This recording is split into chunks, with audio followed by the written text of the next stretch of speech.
विनायका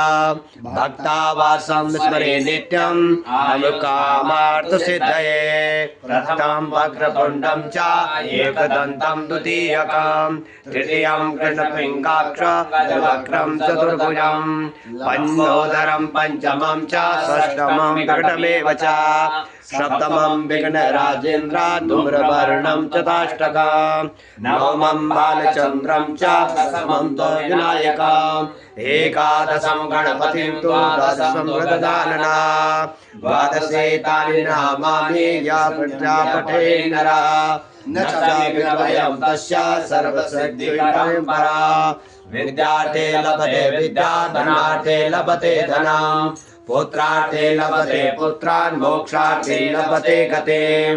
जपेत् गणपति स्तोत्रं षड्भिर्मासे फलं लभेत् संवत्सरेण सिद्ध्यर्थं लभते नात्र संशयः अष्टभ्यो ब्राह्मणेभ्यश्च यज्ञत्वाय समर्पयेत् तस्य विद्या भवेत् तस्य गणेशस्य प्रसादतः श्रीमन्महागणाधिपतये नमः।